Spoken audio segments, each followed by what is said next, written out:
50,000 करोड़ का इन्वेस्टमेंट का एमओयू बिहार सरकार के साथ हुआ है, जो कि अब तक इतना बड़ा काम अब तक नहीं हुआ। रोजगार के लिए अब नहीं जाना होगा प्रदेश, बिहार में कई कंपनियां करेगी इन्वेस्ट। बता दें कि इन दिनों इन्वेस्टर कंपनियों के साथ मीटिंग हुआ है। उसके बाद बिहार के डिप्टी सीएम तेजस्वी यादव ने मीडिया से बात करते हुए साफ तौर पे कहा कि लगभग 50,000 करोड़ की लागत से यहाँ पे कंपनी इन्वेस्ट करेगी और बिहार के लोगों को रोजगार मिलेगा।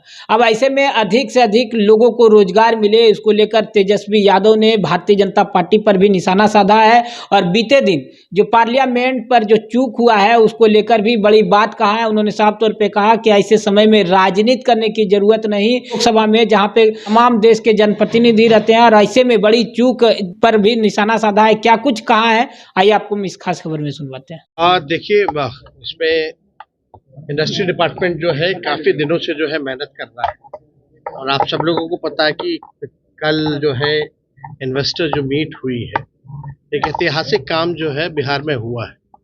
लगभग 50,000 करोड़ का इन्वेस्टमेंट का एमओयू बिहार सरकार के साथ हुआ है, जो कि अब तक इतना बड़ा काम अब तक नहीं हुआ। तो इसके लिए इंडस्ट्री डिपार्टमेंट के सभी अधिकारी, मंत्री, मौलवी साहब, शमीर जी, सब लोगों को धन्यवाद हम लोग देते हैं। माननीय मुख्यमंत्री जी को हम लोग धन्यवाद देते हैं कि सब लोगों का प्रयास रहा कि भाई बिहार में ज़्यादा से ज़्यादा इन्वेस्टमेंट हम लोग लाए, और ये और भी आसान हो जाएगा आने वाले दिनों में। जल्दी ही जो है पॉलिसीज़ जो हैं, आईटी पॉलिसीज़ जो है या टूरिज़्म पॉलिसी जो है, वो भी जल्दी से जल्दी हम लोग जो है लाने का काम करेंगे, ताकि इन्वेस्टर्स को आने में जो है और सुविधा हम लोग दे पाए। इसके लिए हम लोग सारा काम कर रहे हैं। अब यही है ना कि आप देखिए आईटी कंपनी, इसमें काफ़ी इन्वेस्टमेंट आया है बिहार को, एग्रो बेस्ड इंडस्ट्री में आया है, आपका फूड प्रोसेसिंग में काफ़ी ज़्यादा आया है। तो स्कोप जो है बिहार में काफ़ी है। अब इन्हीं की कंपनी है जिसका आज हम लोग जहाँ खड़े हैं, तो आप देखिएगा कि बाहर कई जगह इनके, कई देशों में इनके ब्रांचेज हैं। अब यहाँ बिहार में आई है ये कंपनी, इसकी शुरुआत हो रही है। बिहार के लोग हैं, बिहार में रहना चाह रहे हैं, काम करना चाह रहे हैं, तो एक हम लोग माहौल क्रिएट करना चाह रहे हैं एक, कि बिहार के लोग को बिहार में ही काम मिले और बिहार में बड़ा इन्वेस्टमेंट आए।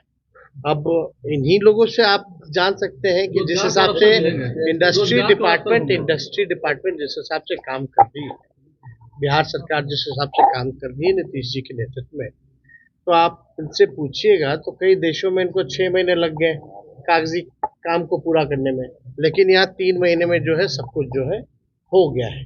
तो हम लोगों की कोशिश है कि जो पेस के साथ हम लोग शुरुआत किए हैं, इसको मेंटेन करते हुए हम लोग जो है और आगे बढ़ें, ताकि और भी बड़े बड़े इन्वेस्टमेंट्स, बड़ी बड़ी कंपनियां, मल्टीनेशनल कंपनीज जो है बिहार में आकर के इन्वेस्ट करें और बिहार के लोगों को रोजगार मिलेगा। तो बिहार के लोग को बिहार में ही रोजगार मिलेगा, तो उन जो खर्चा भी करेंगे तो बिहार में ही करेंगे। तो एक हिसाब से रेवेन्यू भी जो है बिहार में ही सर्कुलेट जो है वो होता रहेगा, जिससे कि काफी लोगों को फायदा है। पार्लियामेंट में जो तो कैसे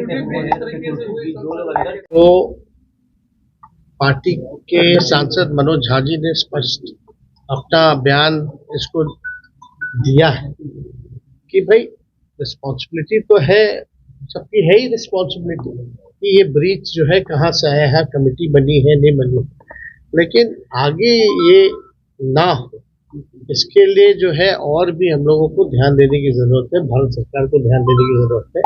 और जहां तक गृह मंत्री जी से लोग अपेक्षा कर रहे हैं कि इतनी बड़ी हादसा हुई है, तो कम से कम सदन में आकर के इसकी बात को जो है रखें कि कहाँ गलती हुई, किनके कारण गलती हुई, कहाँ हम लैग किए। तो कम से कम एक अपेक्षा है कि गृह मंत्री सदन में सभी सांसदों के सामने वक्तव्य अपना दे। तो इसमें कोई बुरी बात तो है नहीं, लेकिन ब्रीच हुई है तो ये गंभीर मसला है, इसको लाइटली नहीं लेना चाहिए। जो देश का लोकतंत्र का मंदिर, जिसको सबसे सुरक्षित स्थल माना जाता है, पूरा सरकार से लेकर के सारे देश भर के जनप्रतिनिधि वहां रहते हैं और सबसे वीआईपी सिक्योरिटी टाइट जहां रहती है, हाई टेक्नोलॉजी से लेकर के सब कुछ होने के बावजूद भी अगर ये हुआ है तो कहीं ना कहीं से मामला बहुत ही गंभीर है, और इस गंभीरता को लोगों को राजनीति को अलग रख करके इस गंभीर विषय पर जो है लोगों को ध्यान देना चाहिए कि इतने बड़े मुल्क में इतनी टाइट सिक्योरिटी होने के बाद भी वहाँ ये किस हिसाब से ये लापरवाही हुई।